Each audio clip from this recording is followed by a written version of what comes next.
Año 2025. Buscando el reino de Dios y su justicia.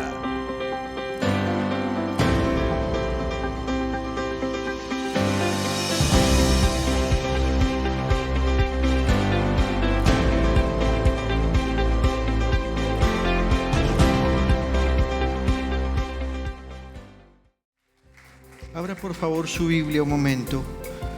Primera carta del apóstol Pablo a los Corintios, capítulo 10.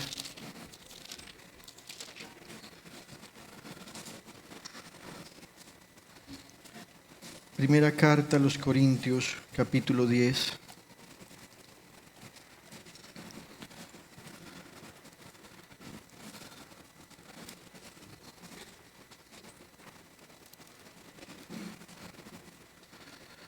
Cuando lo tenga puede decir amén. Si por alguna razón usted no trajo Biblia, aquí en pantalla va a tener una ayuda. Y quisiera pedirle a toda la iglesia, póngase en pie un momento, por favor, reverenciemos la palabra del Señor. Dice la palabra de Dios, leo en el nombre de Jesús. No quiero que desconozcan, hermanos, que nuestros antepasados estuvieron todos bajo la nube y que todos atravesaron el mar. Todos ellos fueron bautizados en la nube y en el mar para unirse a Moisés. Todos también comieron el mismo alimento espiritual y tomaron la misma bebida espiritual, pues bebían de la roca espiritual que los acompañaba, y la roca era Cristo. Sin embargo, la mayoría de ellos no agradaron a Dios y sus cuerpos quedaron tendidos en el desierto. Todo eso sucedió para servirnos de ejemplo, a fin de que no nos apasionemos por lo malo como lo hicieron ellos. No sean idólatras, como lo fueron algunos de ellos, según está escrito. Se sentó el pueblo a comer y a beber y se entregó al desenfreno. No cometamos inmoralidad sexual, como algunos lo hicieron, por lo que en un solo día perecieron 23,000. Tampoco pongamos a prueba al Señor, como lo hicieron algunos y murieron víctimas de las serpientes. Ni murmuren contra Dios, como lo hicieron algunos y sucumbieron a manos del ángel destructor. Todo eso les sucedió para servir de ejemplo y quedó escrito para advertencia nuestra, pues a nosotros nos ha llegado el fin de los tiempos. Por lo tanto, si alguien piensa que está firme, tenga cuidado de no caer. Ustedes no han sufrido ninguna tentación que no sea común al género humano, pero Dios es fiel y no permitirá que ustedes sean tentados. Amén. Pastor, ¿quieres orar? Acompáñenme a orar, mis amados hermanos. Amado Dios, gracias. Gracias por este privilegio que nos das de estar frente a tu santa palabra, Dios mío.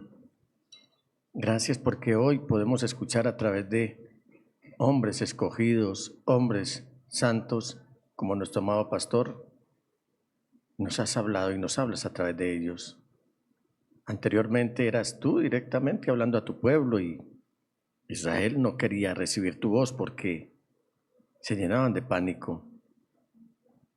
Gracias te doy, Dios, por estos instrumentos humanos como nuestro amado pastor, que ahora nos sirven tu palabra.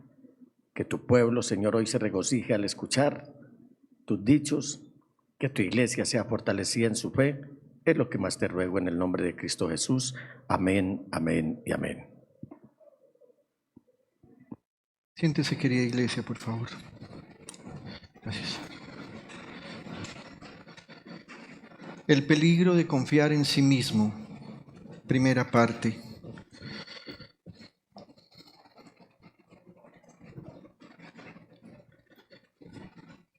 Algunas veces uno como pastor necesita tocar ciertos temas con los creyentes con cierta sutileza. Sutileza que tiene como fin no mimar el pecado de nadie, sino más bien darles la oportunidad a que sientan la voz del Espíritu Santo para que sean transformados con el paso del tiempo. Si usted observa en su propia vida de creyente, incluso lo que usted creía en términos de la fe dogmática, no en cuanto a la fe salvadora, sino en cuanto a la fe dogmática, es decir, todos esos asuntos de fe que tienen que ver con la doctrina, no son iguales en su manera de conocerlos hoy a como los conocía cuando empezó a caminar con Dios. Por ejemplo, la mayoría de ustedes cuando aceptaron a Cristo Jesús como Señor y Salvador, reconocieron que eran pecadores, se arrepintieron de sus pecados y entendieron que eran salvos solo por la gracia de Dios. Pero con el paso del tiempo ustedes empezaron a entender qué cosas había que abandonar, qué cosas había que afirmar, y empezaron a darse cuenta que además empezaron a aumentar su conocimiento en la palabra de Dios frente a todos los aspectos de la vida de fe.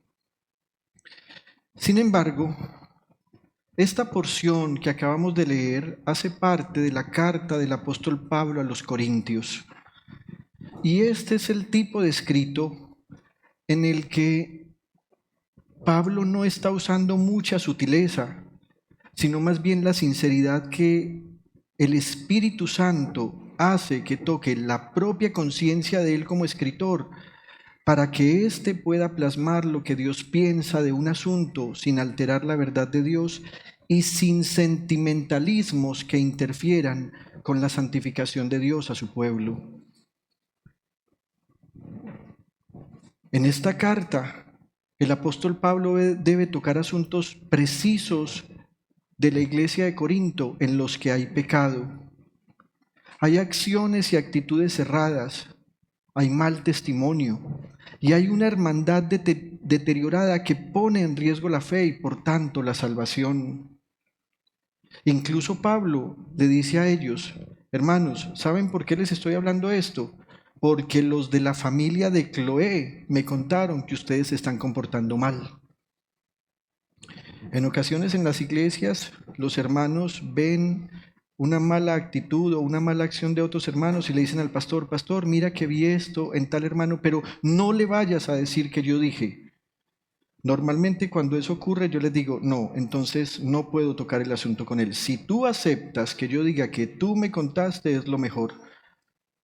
Porque esa sinceridad erradica la murmuración, el chisme, el comentario. Así que cuando el apóstol Pablo escribió esta carta dirigida a la iglesia que estaba en Corinto, él estaba siendo usado por el Espíritu Santo para decirle a los hermanos que ellos no estaban actuando como Dios quiere. Pablo les va a decir en el capítulo 1, verso 4, ustedes han sido salvos por la gracia de Dios. E inclusive les va a decir una cosa maravillosa: Él los mantendrá firmes hasta el fin para que sean irreprochables en el día de nuestro Señor Jesucristo. Verso 8. Y al escuchar eso genera mucha esperanza. ¿No les parece a ustedes que es esperanzador que a pesar de las luchas que tenemos con nosotros mismos, es decir, yo conmigo, Pablo esté afirmando que Dios se encargará de mantenerme firme hasta el fin para que yo me presente ante Él irreprochable? A pesar de todos los reproches que tengo hacia mí, hacia mi propia pecaminosidad. Y Pablo les dice: ¿han sido salvos por gracia? Tenemos la esperanza que Dios los mantendrá firmes hasta el fin, pero también les dirá: aunque ustedes tienen al Espíritu Santo en sus vidas, ustedes son inmaduros. Yo recuerdo que estaba por allá como en séptimo, segundo de bachillerato y tercero de bachillerato, y en esa época la palabra de moda de todos era inmadurez. ¿Se acuerdan cuando había como esas reflexiones grupales parecidos a la casa de los famosos, donde se dicen las cosas frente a frente?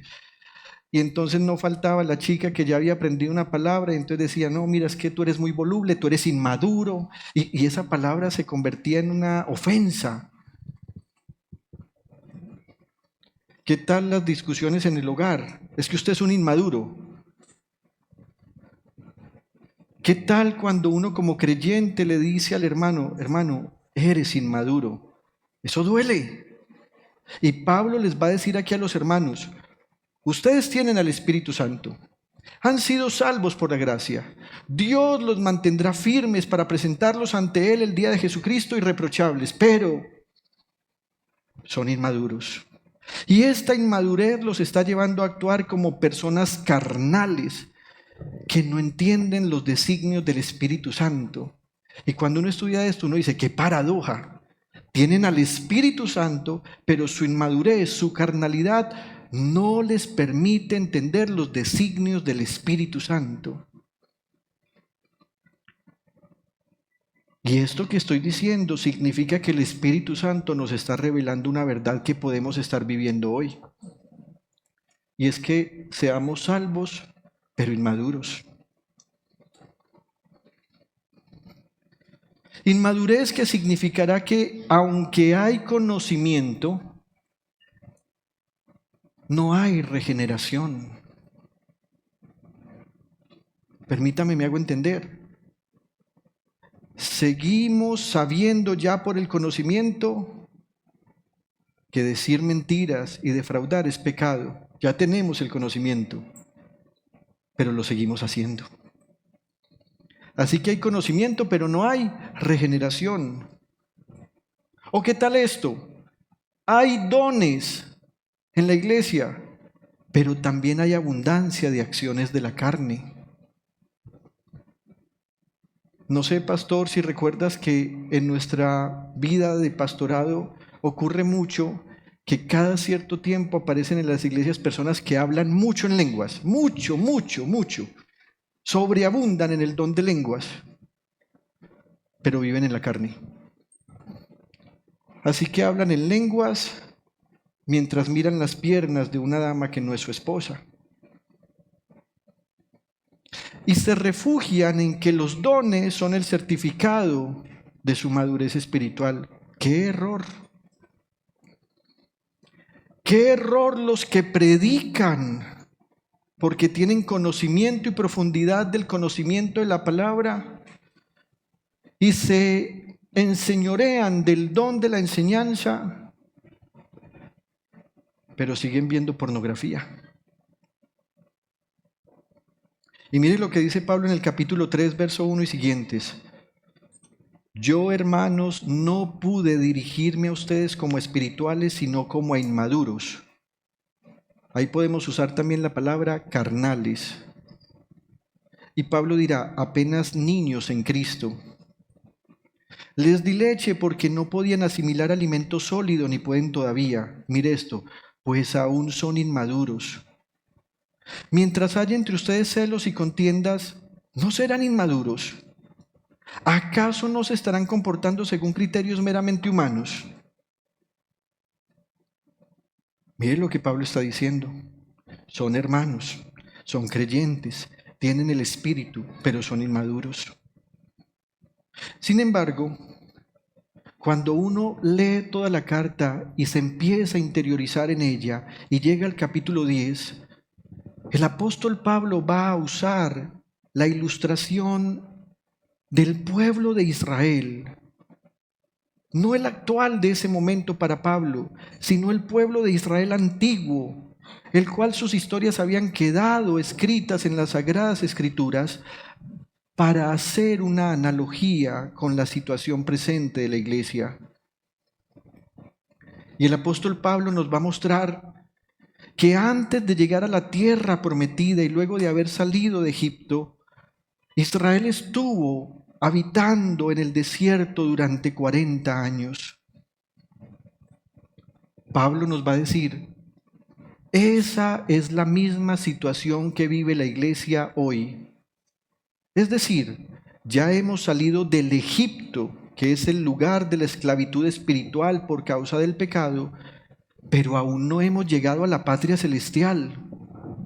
Aún seguimos acampando en el desierto mientras Jesucristo regresa por su iglesia. Queridos hermanos, ¿hemos sido salvos?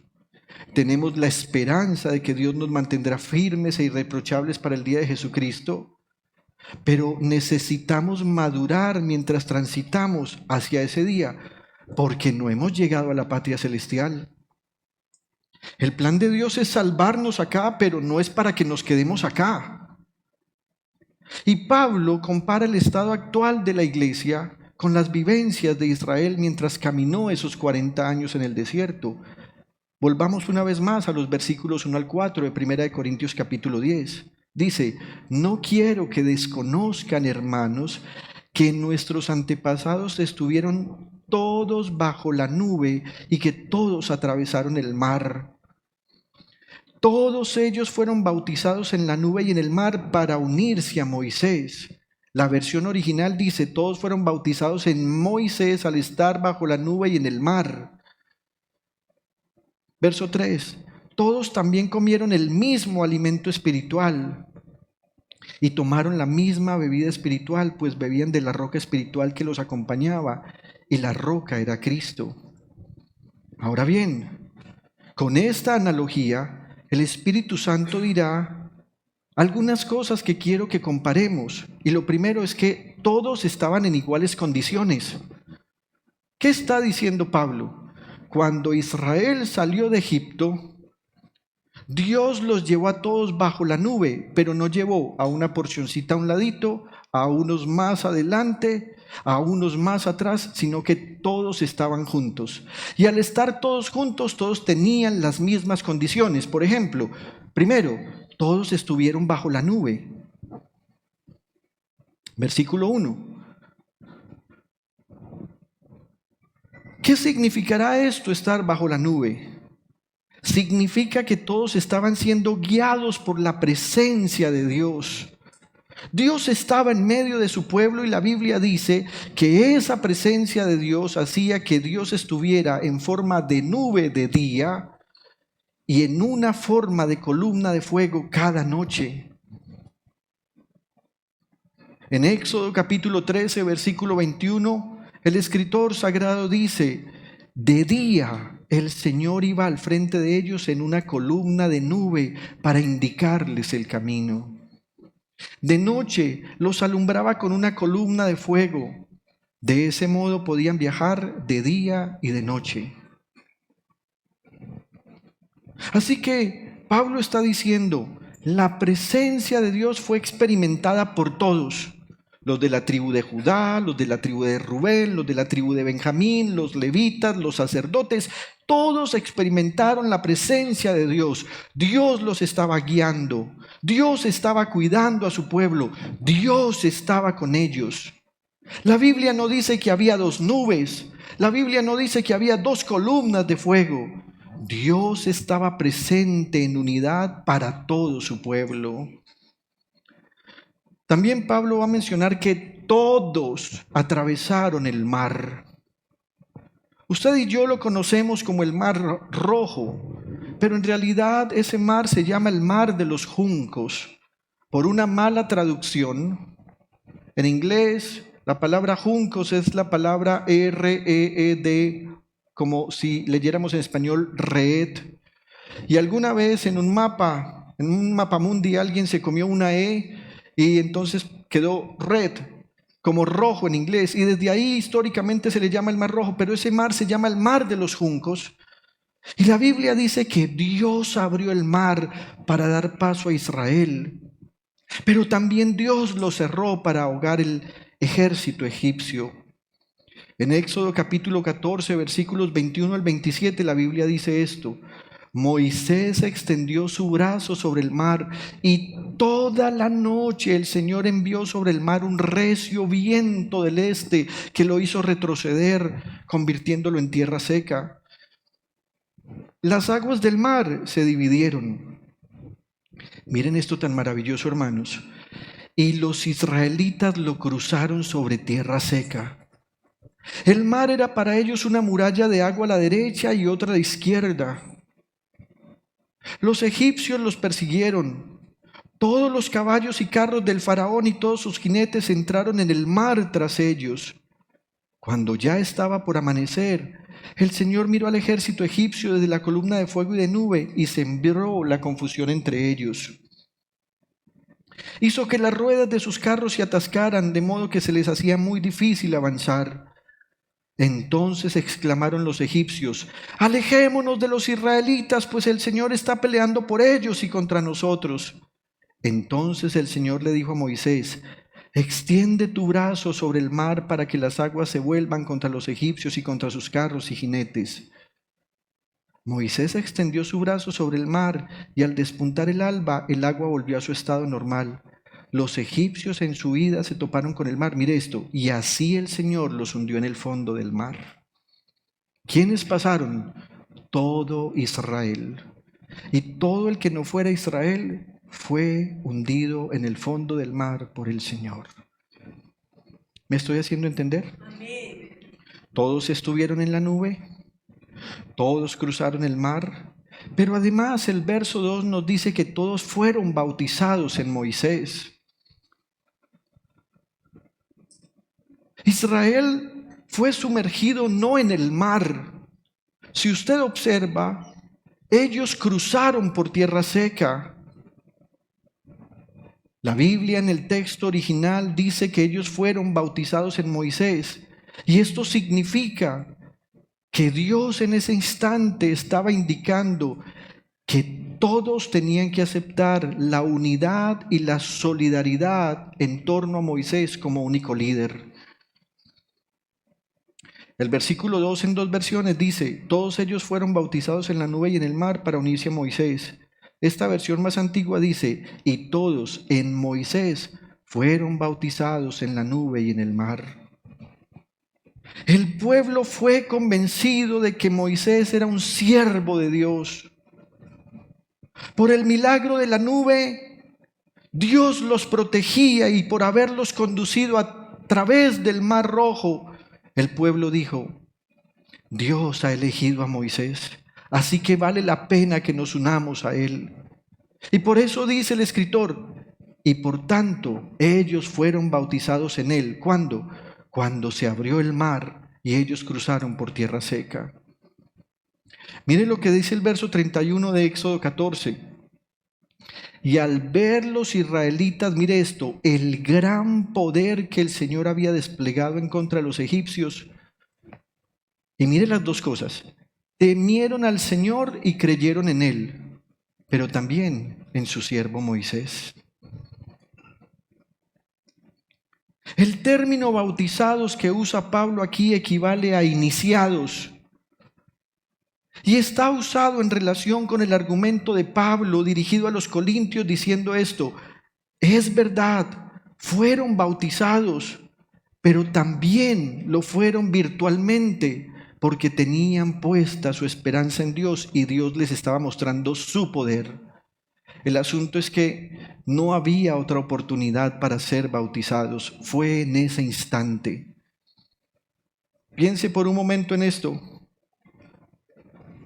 La familia Feldman dice: nosotros no queremos estar más en Egipto, hacemos parte de Israel. Moisés, eres muy querido, pero nosotros no vamos a pasar el mar. Nos da mucho miedo pasar el mar. Mira, Moisés, mira cómo se ven los tiburones en esa pared de agua. No vamos a pasar por ahí.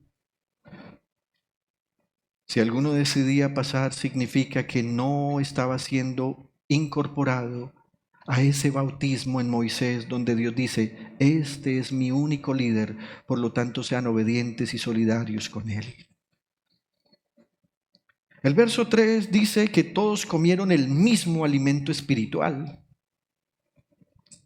alimento suministrado por el poder de Dios.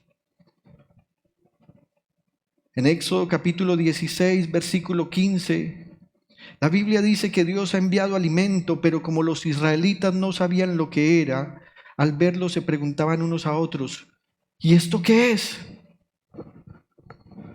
Moisés les respondió: es el pan que el Señor les da para comer. Un alimento nunca antes visto. Pero ¿saben quiénes comieron? ¿Quiénes comieron? Todos comieron el mismo alimento. Todos. También el verso 4 dice que todos bebieron de la misma bebida espiritual.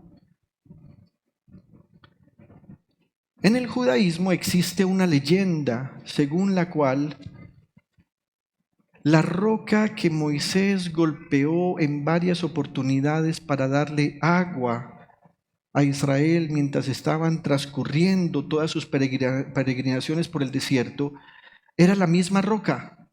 Así que los judíos dicen, en el judaísmo dicen que la roca un día estaba acá y otro día estaba allá. Sin embargo, el Espíritu Santo, por pluma del apóstol Pablo, dice que ellos sí tienen una roca que les suministra todo lo que necesitan, pero que esa roca no era una piedra cualquiera, esa roca era Cristo. Leamos dos textos, Éxodo 17, 5 y 6 y 1 Corintios 10, 4. Adelántate al pueblo, le aconsejó el Señor, y llévate contigo a algunos ancianos de Israel, pero lleva también la vara con que golpeaste el Nilo. Ponte en marcha, que yo estaré esperándote junto a la roca que está en Horeb. La primera vez fue esto: aséstale un golpe a la roca y de ella brotará agua para que beba el pueblo. Así lo hizo Moisés a la vista de los ancianos de Israel. Y Pablo dice, y tomaron la misma bebida espiritual, pues bebían de la roca espiritual que los acompañaba. Y la roca era, ¿qué estaban bebiendo todos? La misma bebida espiritual. No es que algunos estaban diciendo, no, yo tomo Coca-Cola, unos dicen cero, otros dicen light, otros dicen normal, otros dicen agüita con limonada. No, Moisés, agua no me gusta, lechita, o qué tal. Los que sí toman agua ardiente, las 11.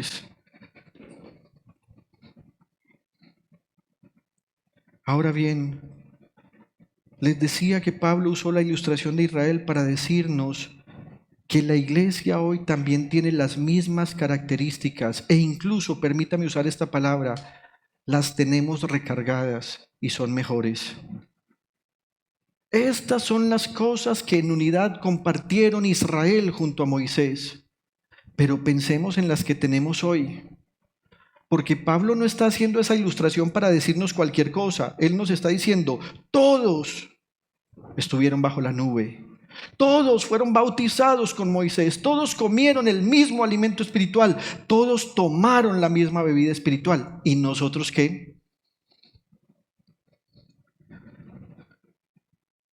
Resulta que hoy todos tenemos la promesa de la misma presencia de Dios. Ya no en forma de nube, ni en columna de fuego en la noche. Ahora la presencia de Dios en nosotros es por su Espíritu Santo. Porque su Espíritu ya no está solo con nosotros, sino que ahora está en nosotros. El Señor Jesús en San Juan capítulo 14, verso 16 al 18 dice, y yo le pediré al Padre, y Él les dará otro consolador para que los acompañe siempre. Ahí está hablando de acompañamiento, compañía, estar con nosotros. Y dice, el Espíritu de verdad, a quien el mundo no puede aceptar porque no lo ve ni lo conoce, pero ustedes sí lo conocen, atención, porque vive con ustedes y estará en ustedes. Luego Jesús el Señor dice, no los voy a dejar huérfanos, volveré a ustedes. Hoy tenemos la misma promesa de la presencia de Dios. Y una presencia de la presencia de Dios, de la cual deberíamos interiorizar cómo la estamos asumiendo en nuestra cotidianidad. Yo no solo deseo que el Espíritu Santo esté conmigo, yo deseo que el Espíritu Santo esté en mí. Pero también al contrario, no deseo que solo esté en mí, deseo que esté conmigo. Que la presencia de Dios en mi casa sea honrada. Y eso significará que mi comportamiento está siendo dirigido por el Espíritu de Dios que esté en mí, para que el Espíritu de Dios esté conmigo.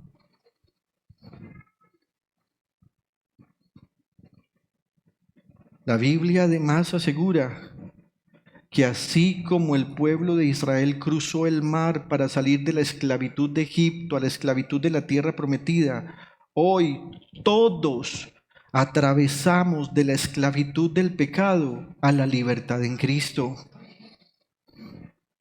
En Colosenses capítulo 1, versículos 13 y 14, Pablo dice, Él, hablando del Padre, nos libró del dominio de la oscuridad, y miren esto tan glorioso, y nos trasladó al reino de su amado Hijo.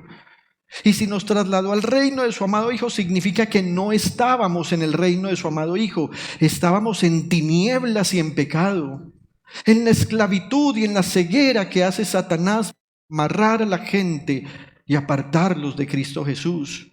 Y aparte de eso, Pablo dice que en ese amado Hijo tenemos redención y perdón de pecados.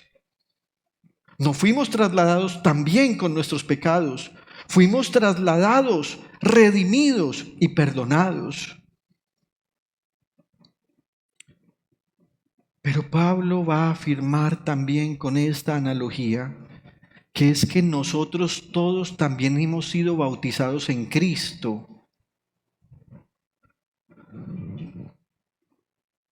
El Israel antiguo fue bautizado en Moisés, pero ahora nosotros tenemos que ser bautizados en Cristo Jesús. En Romanos capítulo 6, versículos 3 y 4, y luego en Colosenses capítulo 2, verso 12, mire lo que va a decir el apóstol Pablo. ¿Acaso no saben ustedes que todos los que fuimos bautizados, y mire para qué? Para unirnos con Cristo Jesús. Paremos. ¿Recuerdan lo que Pablo había dicho en Corintios? ¿Por qué fueron bautizados? Para unirse a Moisés. Pero ya no nos unimos a Moisés, ahora nos unimos con Cristo Jesús.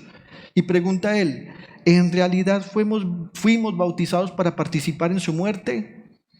Lo voy a leer todo para que tenga sentido la pregunta. ¿Acaso no saben ustedes que todos los que fuimos bautizados para unirnos con Cristo Jesús, en realidad fuimos bautizados para participar en su muerte? ¿De cuál muerte está hablando? De la muerte que nos separaba de nuestro Padre Celestial. No teníamos acceso al Padre Celestial. Nuestros pecados habían hecho división entre nosotros y nuestro Dios. Así lo declara el profeta. Pero en Cristo Jesús, con su muerte, yo ya no tengo que morir para mi redención. Su muerte me ha salvado. Pero ¿qué hago yo? Me bautizo. Y cuando me bautizo, lo que estoy diciendo es, me uno a Él en su muerte. Estoy asumiendo que Él es mi líder. Estoy asumiendo que Él es mi Señor. Estoy asumiendo que me uno a Él en solidaridad, pero también en obediencia amorosa. Y sigue diciendo Pablo, por tanto, mediante el bautismo fuimos sepultados con Él en su muerte, a fin de que así como Cristo resucitó por el poder del Padre, también nosotros llevemos una vida nueva. En Colosenses capítulo 2, versículo 12 dice, ustedes la recibieron al ser sepultados con Él en el bautismo. En Él también fueron resucitados mediante la fe en el poder de Dios, quien lo resucitó de entre los muertos. Hace algunos años atrás vino a mí un hombre, un adulto ya, relativamente joven. Su padre, un pastor cristiano, había partido a la presencia del Señor. Pero este muchacho decía, pastor, no sabes cuánto me duele no haber sido útil a mi padre. Toda mi vida fui un problema para él, fui rebelde, fui desobediente. Cuando te veo trabajando junto a tu padre, digo, ¿por qué yo no hice esto mismo?, me decía él. Le dije, ya no hay nada que hacer. Tu padre ya partió a la presencia de Dios y no hay nada que se pueda hacer. Ya no tendrás la oportunidad de trabajar con Él. Ya no tendrás la oportunidad de servir a Dios junto a Él. Y le dije, pero tal vez hay una cosa que podrías hacer. Suponiendo que tu padre vivió rectamente para Dios y que es salvo en Cristo Jesús, tú deberías proponerte vivir como Él vivió, para que en Cristo Jesús seas restaurado y tengas una vida nueva, aunque no la vida que estás deseando ahora.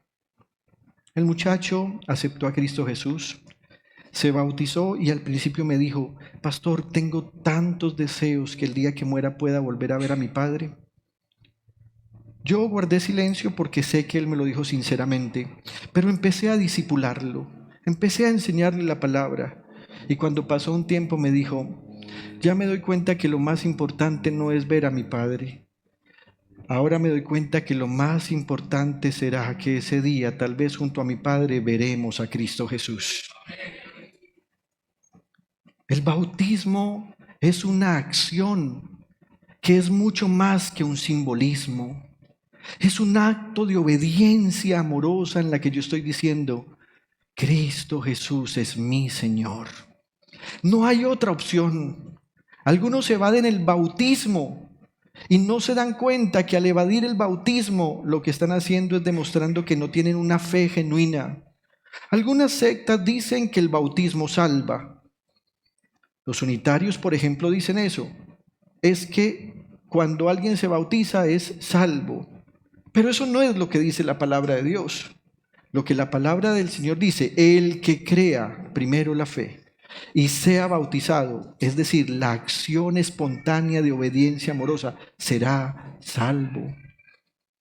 Sin embargo, alguien dirá: yo creo, pero no me quiero bautizar.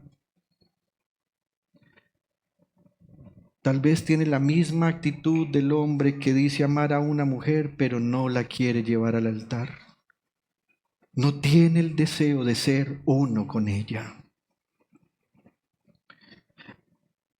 Pero también todos comemos el mismo alimento espiritual y la misma bebida espiritual.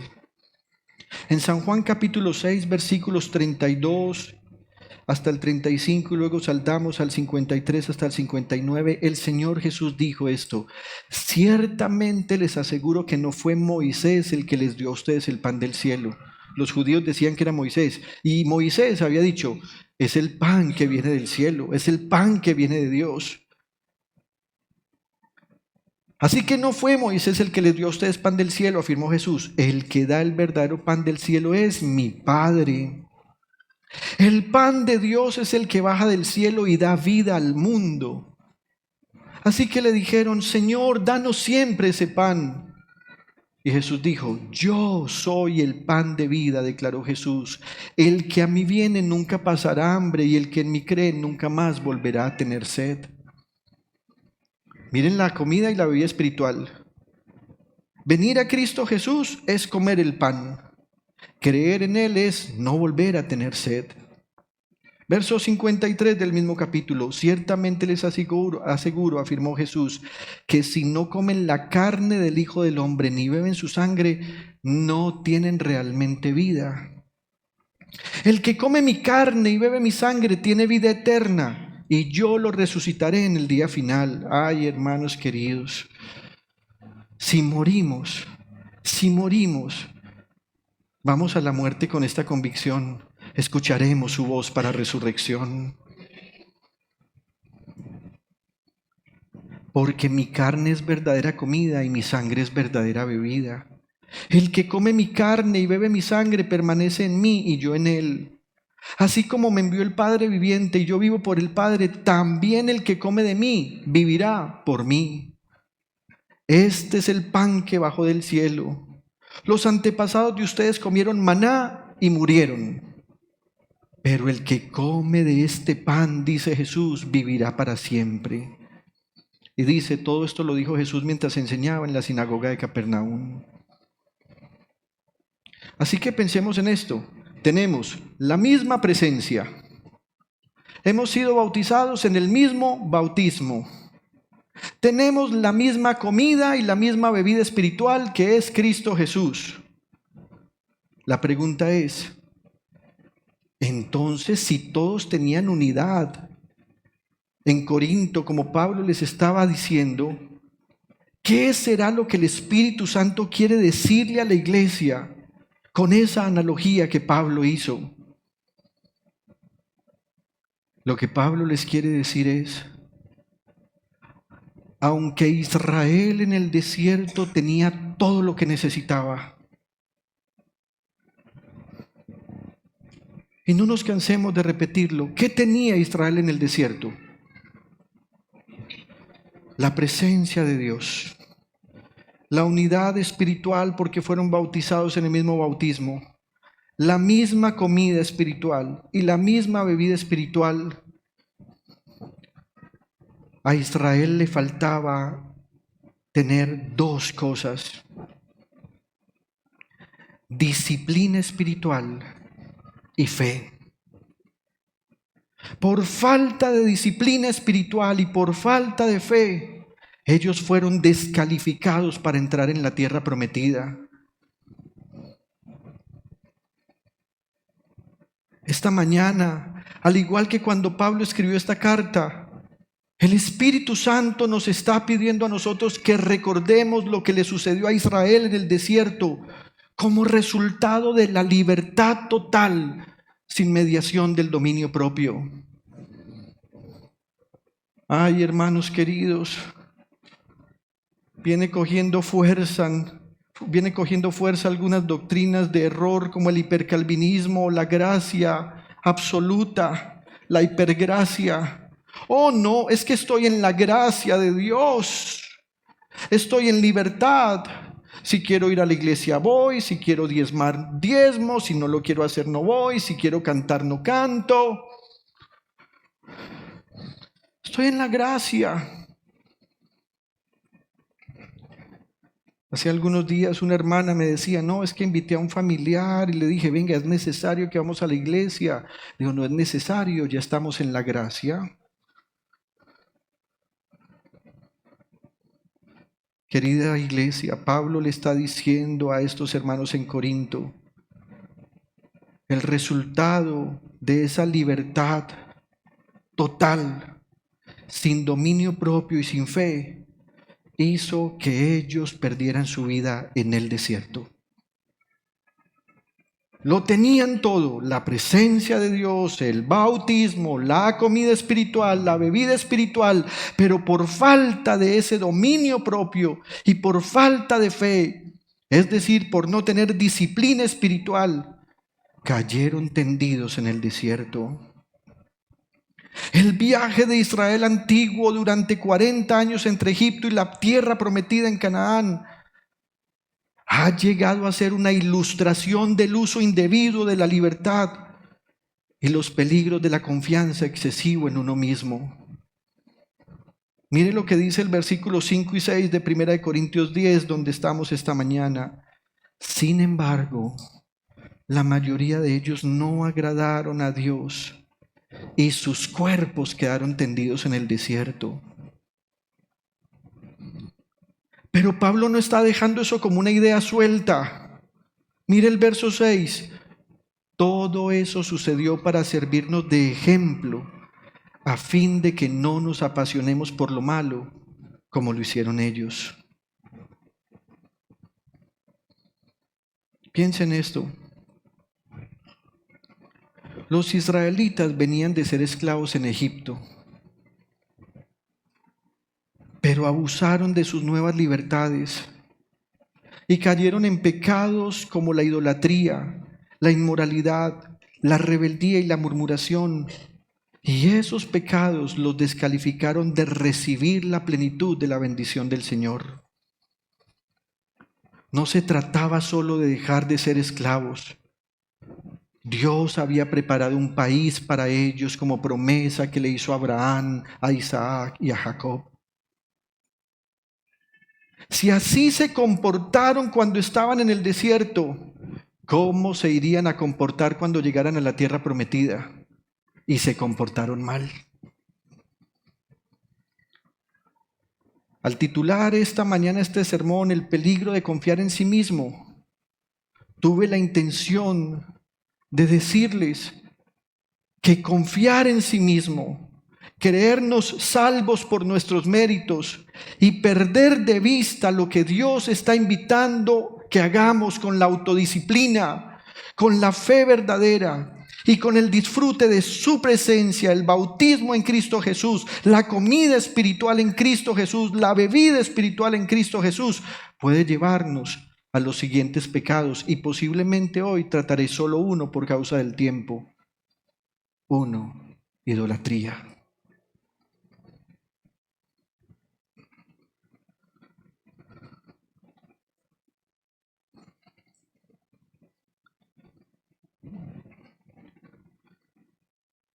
Una definición sencilla de idolatría es darle a algo o a alguien el lugar que le pertenece a Dios.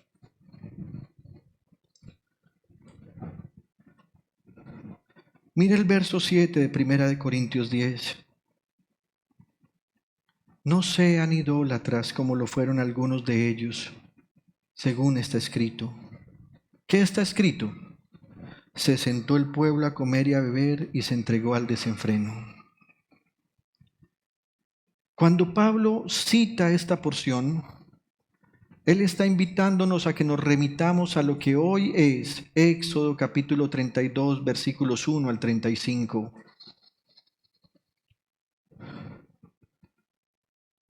Permítame, le hago un resumen de qué dice Éxodo 32, versos 1 al 35.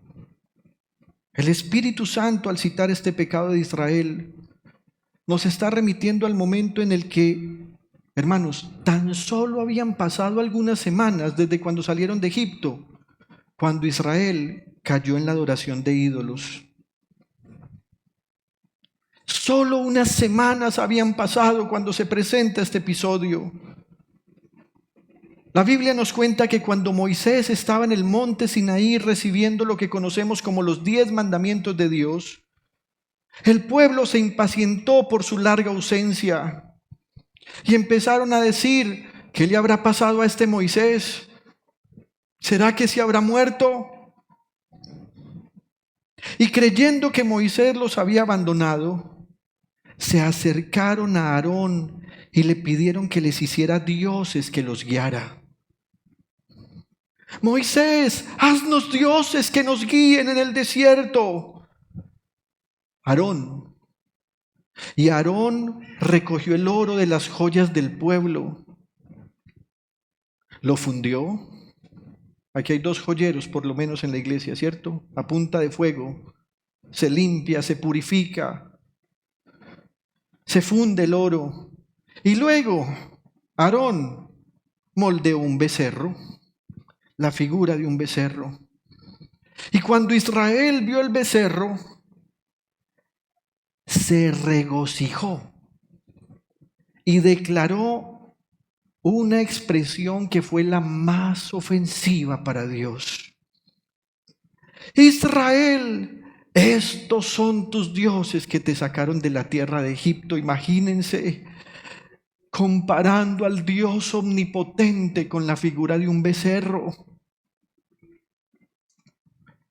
Como si fuera poco, construyeron un altar y celebraron una gran fiesta en honor a la nueva deidad, ofreciendo sacrificios y danzando con gran algarabía. Dios, enfurecido por la idolatría del pueblo, le reveló a Moisés lo que estaba sucediendo y expresó su deseo de aniquilarlos a todos.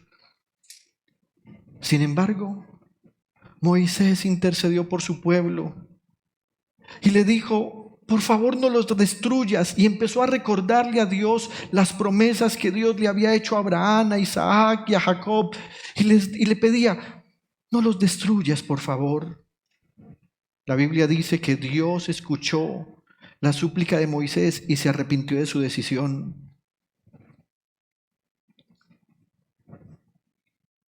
En ocasiones los hombres de Dios tenemos una característica: clamamos a Dios pidiendo ayuda para su pueblo, pero cuando vemos la actitud del pueblo, nos enojamos.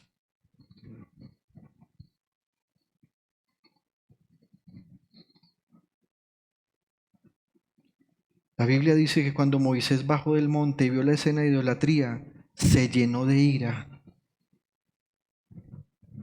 al punto que rompió las tablas de la ley de Dios que Dios mismo había escrito con su santo dedo.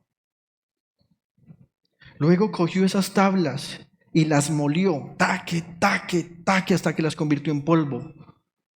La mezcló con agua, ese polvo lo mezcló con agua y obligó a los israelitas a bebérselo. Luego castigó a los culpables. Y la Biblia dice que los levitas, siguiendo sus órdenes, ese día mataron a unas 3,000 personas. Posteriormente, Moisés regresó ante la presencia de Dios para pedir perdón por el pecado de su pueblo. Querida iglesia, ídolos como las estatuas no son algo nuevo. Israel pecó contra Dios al hacerlas. Pero la iglesia de hoy también tiene ídolos. Ídolos como el dinero, los bienes materiales, los logros personales e incluso cosas tan sagradas como la vida y la familia son consagradas en nuestro corazón como asunto de máxima atención, amor y adoración al punto de convertirlas en ídolos. ¿Saben qué es la idolatría hoy? Es no darle a Jesús el primer lugar de todo en nuestra vida. Podría nombrar algunas cosas que son idolatría hoy, pero quiero pedirle que no pierda de vista, no darle el primer lugar a Jesús en mi vida es idolatría. No he terminado, párese un momento, por favor.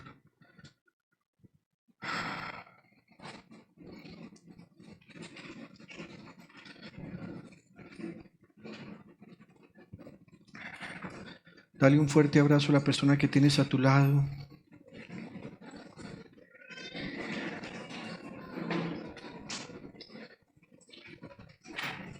Y ahora dile, te amo con el amor del Señor, yo te amo con el amor del Señor, porque veo en ti la gloria del Señor, yo te amo con el amor del Señor.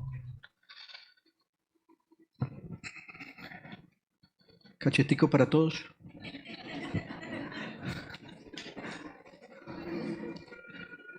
Siéntense, por favor.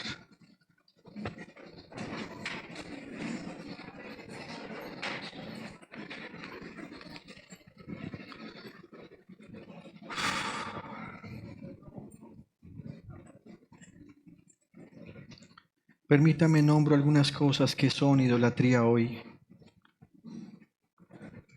que impiden que le demos el primer lugar a nuestro Señor Jesucristo. El ego, el yo primero. Nadie hace las cosas como yo.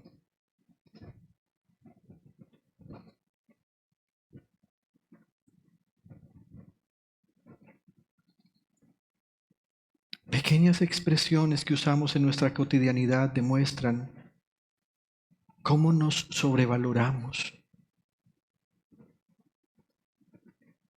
¿Cómo justificamos nuestras creencias y nuestro conocimiento diciendo que el nuestro es superior y que los demás están equivocados?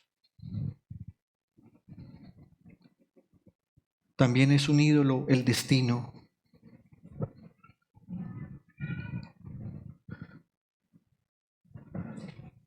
El afán por querer ser alguien o por querer ser algo o por querer conseguir. Esta madrugada fue maravilloso el temblor. ¿Lo sintieron?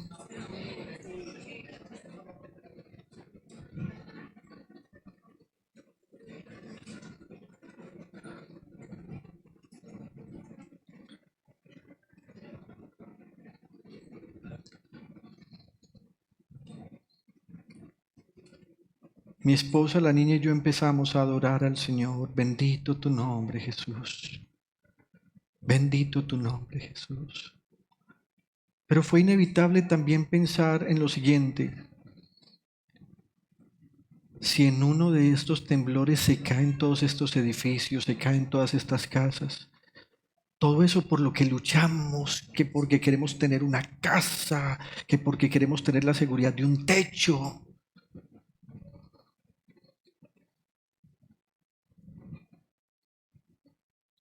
Los pastores aquí estamos preparados para que si alguna vez hay una catástrofe que acaba con esta ciudad, seamos capaces de reunirnos y en carpas habitemos acá mientras salimos todos adelante. Pero hermanos, algunas veces el querer tener, el querer ser, el querer conseguir es un ídolo. Bien dice la santa palabra de Dios, estén contentos con lo que tienen.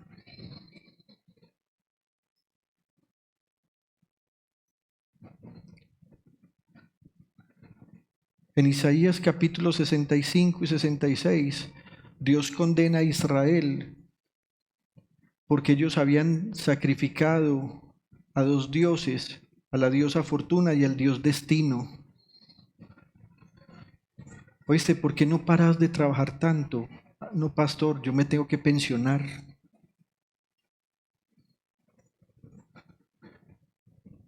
¿Y cuando te pensiones qué? No, a disfrutar la vida. Y los ve uno aburridos, como dicen los muchachos, desparchados. ¿Cómo? Amurados. No rinde la pensión. A los 3 días, sin con qué tomarse un tinto.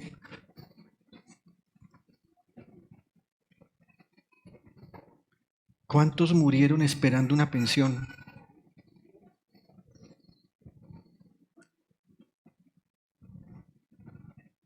Bien decía el hermano medio del Señor, no haga tantos planes.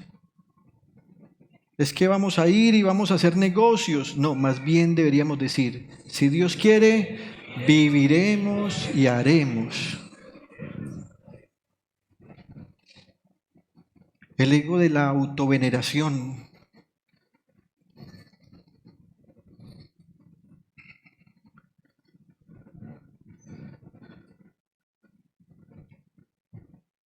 En ocasiones queremos conseguir cosas, no porque las necesitamos,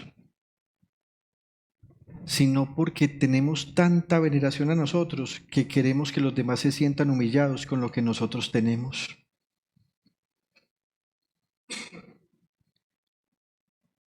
El ídolo de las relaciones. Y aquí caben todo tipo de relaciones sentimentales. Amigos, ni mi esposa, ni mi hija, ni mis padres, ni ustedes como congregación, con todo el amor que tengo por ustedes, estará primero que Cristo Jesús en mi corazón. Pero esto algunas veces es tan difícil de hacer. Decimos que no tenemos ídolos, pero los tenemos.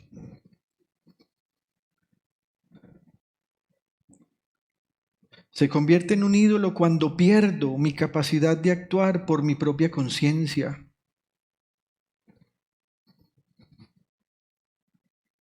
Ídolos que tienen que ver con la paternidad, pero también con el matriarcado. Ídolos que tienen que ver con que mi primer pensamiento en la mañana y el último es la persona de la que estoy enamorado. Ídolos como mis amigos. Muchos padres aquí que están con sus hijos adolescentes se dan cuenta que sus hijos ya no valoran lo que ustedes dicen. ¿Pero qué les importa? Lo que dijo el amigo, aunque esté equivocado. Y usted sabe que el amigo los está guiando mal, pero ellos insisten, lo hicieron un ídolo. No, es que él sabe más, es que él ha conseguido cosas que tú no has conseguido, papá. Es que él habla mejor que tú. Ídolos. El ídolo de la fortuna.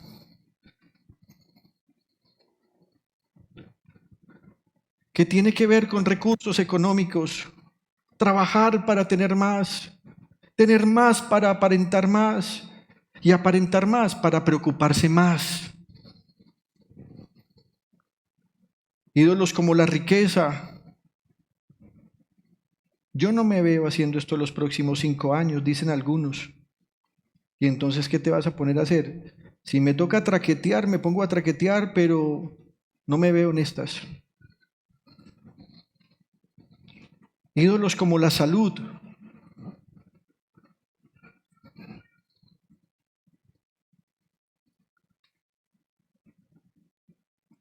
Y no estoy diciendo que no haya que cuidar la salud, es sabio cuidar la salud. Pero no ve que hay gente que dice lo siguiente: no, es que mientras uno esté aliviadito lo tiene todo. No, hermanos.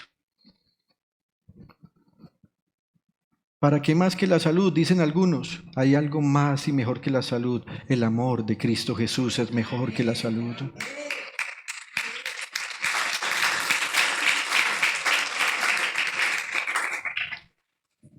Ídolos como la bucólica o también vocólica o comida. Es cierto que hay alimentos agresores. Es cierto que hay alimentos que nos hacen daño, pero se volvió una idolatría el no comer para que no salga este gordo. Este.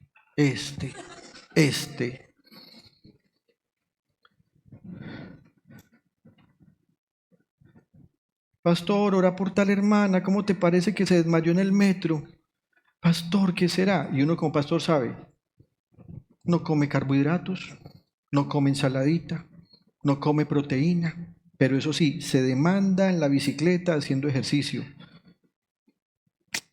Ídolos. Ídolos como el conocimiento. ¿Qué tal esta frase? ¿Para qué nos quemamos pues las pestañas?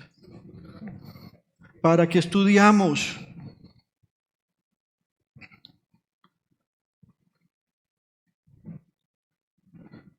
No el que más sabe, es el que sabe mejor. El principio del conocimiento es el temor del Señor. Ídolos como el confort. Nos metemos a una piscina. Esta es la vida que yo me merezco.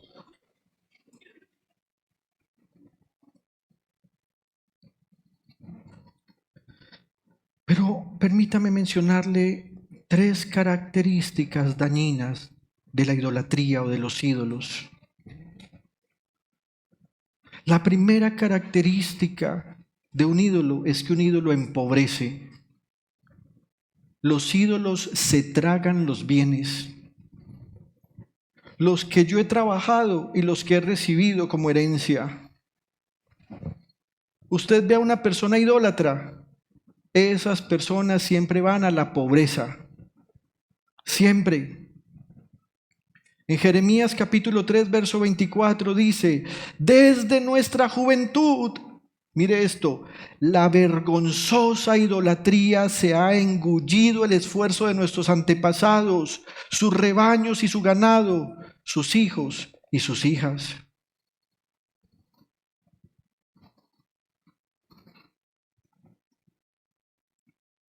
El ídolo y la idolatría maleducan, es decir, embrutece.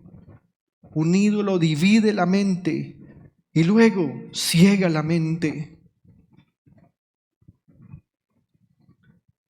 Permítame, le pongo un ejemplo. Toda la familia sabe que ese muchacho no le conviene a esa muchacha. Muchacha, presta atención, no te conviene, ora a Dios, el hombre de Dios está en su corazón para ti. Ella ni oye, ni ve, ni entiende. Y no falta la sincera de la casa que le diga: esta es bruta. Y entonces ya eso se divide la familia. No, es que esta es muy arrogante, mira cómo fue y le dijo bruta a la muchachita. Es bruta. ¿Sabe por qué es bruta?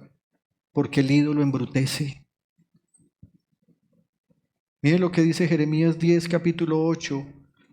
Jeremías capítulo 10, versos 8 y 9. Todos son necios e insensatos. Mire esto: educados por inútiles ídolos de palo. Vaya, sáquele a un católico idólatra lo que tiene que ver con su propia estructura de su personalidad, con sus ídolos. Ellos no oyen, no ven, no entienden. Hombre, deja de rezarle a esos ídolos de palo.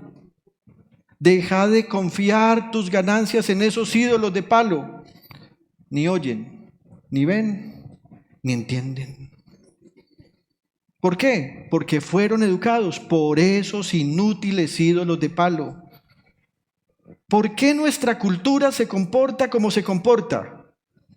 Por la mala educación de los ídolos inútiles de palo. Gente que no cree en Jesucristo, pero cree en el Sagrado Corazón.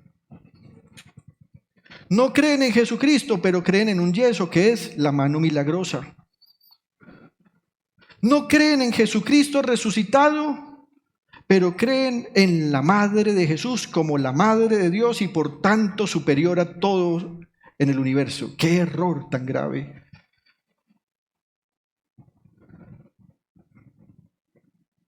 Todos son necios e insensatos, educados por inútiles ídolos de palo. Ahora bien, si son necios e insensatos, eso significa que ese es el resultado de esa educación. Entonces, ¿cómo son? Mal educados. De Tarsis se trae plata laminada y de Ufaz se importa oro. ¿Para qué? Para los ídolos. Los ídolos, vestidos de púrpura y carmesí, son obra de artífices y orfebres.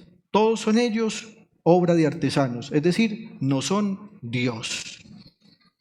Alguien los creó. Quiero que sepa esto. Si yo no fuera cristiano convencido en Cristo Jesús, hermanos, a mí no me alcanzaría la conciencia para arrodillarme ante un ídolo. El problema es que algunas veces no es necesario arrodillarnos ante el ídolo. Algunas veces tenemos el ídolo en nuestro corazón. Y la otra característica de los ídolos y de la idolatría es que no hay ídolo que salve en tiempo de calamidad. No salvan en tiempo de calamidad. ¿Por qué? Porque son nada. En Jeremías capítulo 11, versículos 11 al 14, mire lo que Dios hace con los idólatras. Por eso así dice el Señor, les enviaré una calamidad de la cual no podrán escapar. Aunque clamen a mí, no los escucharé. ¿Por qué Dios está indignado? Entonces las ciudades de Judá y los habitantes de Jerusalén, en vez de humillarse ante Dios, que no quiere escuchar, mire lo que harán. Irán a clamar a los dioses a los que quemaron incienso, pero ellos no podrán salvarlos cuando llegue el tiempo de su calamidad. ¿Se acuerda de la bruta? Yo no lo dije, la tía le dijo, yo no, yo les estaba contando la historia, la tía le dijo que era la bruta, yo no, pero sí. Se casó. Se metió con el ídolo. La embarazó, la golpeó, la maltrató, la humilló. Y después ella va a ir a rogarle a ese Dios que ella levantó a ese ídolo, pero ¿por qué me tratas así? Si yo te he dado lo mejor de mí, amor. Pero tú no eres la bruta, es otra, es otra. Allá hay una hermana que me está diciendo que ella no, es otra.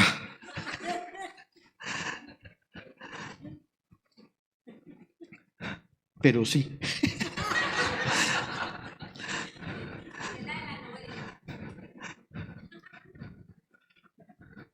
Amor, mira, es que tengo este problema con mis padres en mi casa, me vas a dar una plática para llevarles un mercadito.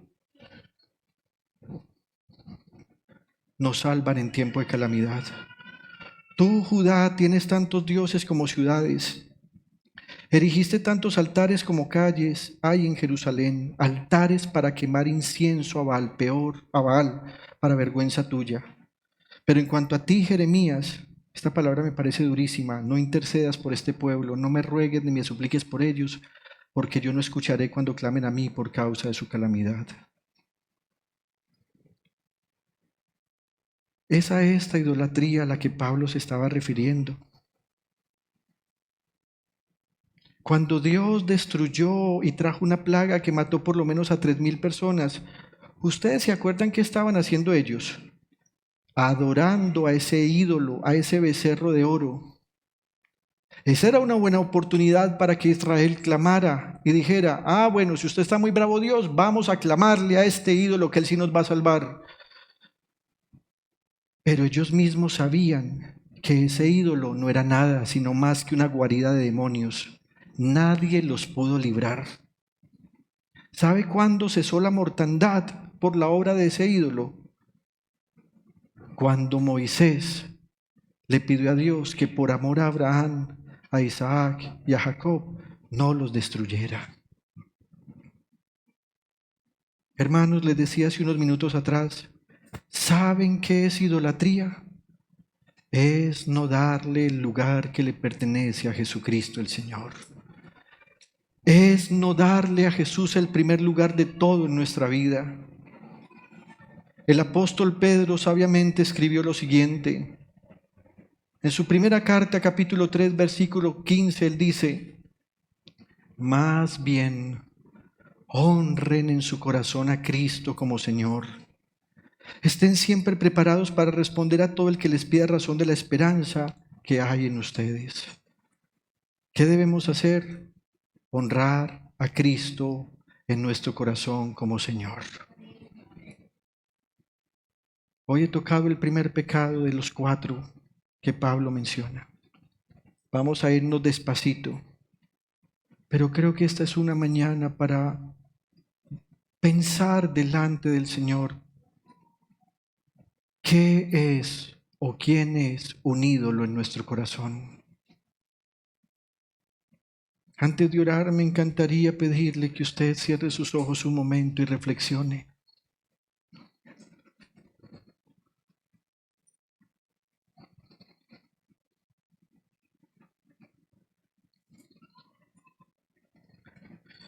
Mientras los ídolos te empobrecen cuando se tragan tus bienes, el Dios verdadero nos bendice y no añade tristeza. Mientras los ídolos maleducan, embrutecen, dividen y ciegan la mente, nuestro Dios ha prometido: yo mismo te instruiré, yo te enseñaré. Mientras los ídolos nos salvan en tiempo de calamidad, Dios ha declarado que en Jesucristo y solo en su nombre hay salvación, porque no hay otro nombre, ni en el cielo ni en la tierra, en el cual podamos ser salvos.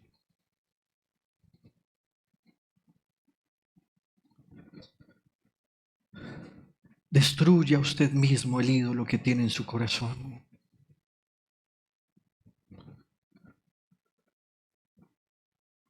No se permita llegar a la calamidad.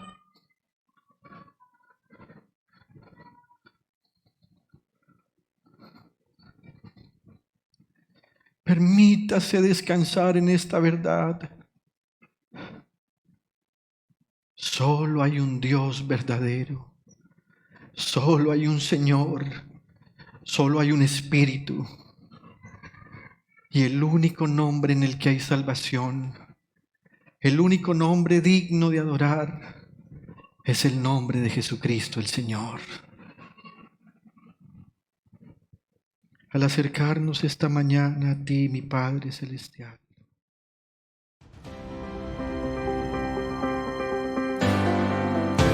Año 2025. Buscando el reino de Dios y su justicia.